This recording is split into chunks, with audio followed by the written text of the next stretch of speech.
আসসালামু আলাইকুম। ক্যান্সার একটা আতঙ্ক। ক্যান্সার অনেক রোগী আমার কাছে আসে, গলা খুসখুস করে, মুখে এখানে একটা কি, এখানে একটা কি, কেমন জানি লাগতেছে। মনে করে বোধহয় গলায় ক্যান্সার হয়ে গেছে। কেমন করে বুঝবেন আপনি গলায় ক্যান্সার হয়েছে? আমি অন্য জায়গায় কথা বলবো না। আবার নাক কান গলার এলাকায় আমি বলতেছি, কেমন করে বুঝবেন ক্যান্সার হয়েছে? ১ নম্বর কথা হলো একটা সমস্যা হবে আপনার।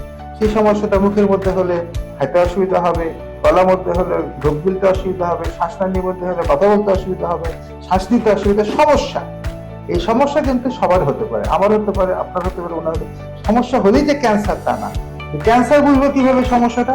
এই সমস্যাটা দিনে দিনে বাড়বে এবং এটা পুরোপুরি ভালো হবে না। আপনার যখন একটা সমস্যা হলো তখন সমস্যাটা ধীরে ধীরে বাড়তেছে এবং এই বাড়ার মধ্যে মাঝখানে হয়তো আপনি অ্যান্টিবায়োটিক খেলে একটু কমবে, কিন্তু সম্পূর্ণরূপে চলে যাবে না।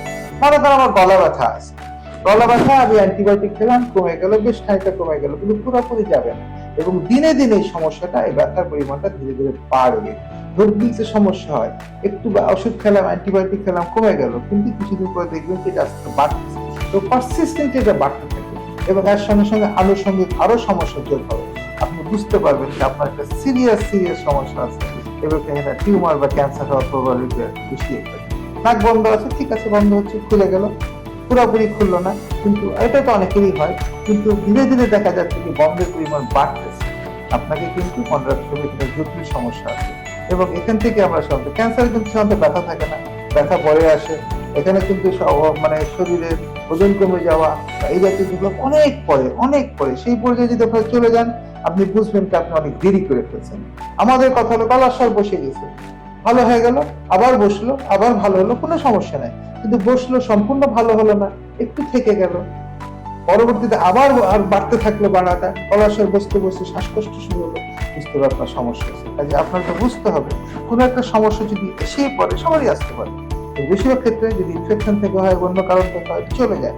যদি সম্পূর্ণ না যায় এবং ধীরে ধীরে প্রোগ্রেসিভলি যেটা বলে কার্ভের মধ্যে বাড়তে থাকে, তাহলে বুঝতে হবে আপনার একটা বিশাল সমস্যা আছে এবং এই ব্যাপারে অত্যন্ত এখানে যে স্পেশালিস্ট তাদের দিকে দেখতে হবে। আমাদের হেড নেকের ক্যান্সারের মধ্যে লিভার ক্যান্সার, ষড়যন্ত্রের ক্যান্সার অত্যন্ত কমন, যে চেস্টের ক্যান্সারটা বা লাংসের ক্যান্সারটা আমরা ডিল করি না, এগুলো অত্যন্ত কমন এবং এগুলো ক্যান্সারের চিকিৎসাও অনেক ভালো আছে। গলার ষড়যন্ত্র ক্যান্সার চিকিৎসাটা 100% ভালো।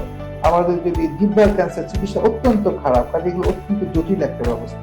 আমাদের বুঝতে হবে এইগুলো জায়গায় এগুলো ইগনোর করা যাবে না। জিহ্বা একটা ঘা হয়েছে, ধীরে ধীরে ঘাটা বাড়ছে, ডোন্ট ইগনোর ইট। এটা ইগনোর করতে পারবেন না, আপনি পারা উচিত না। ডেঞ্জারাস একটা সমস্যা হয়ে যাবে। যে কোনো একটা সমস্যা আপনার মুখে এই এলাকায় যদি হয়, অথবা একটা খোলা হয়েছে এখানে, ধীরে ধীরে বাড়তেছে, ডোন্ট ইগনোর ইট প্লিজ।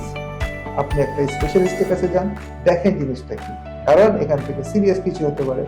এটাই একটা ক্যান্সারের প্রথম বা প্রাথমিক লক্ষণ।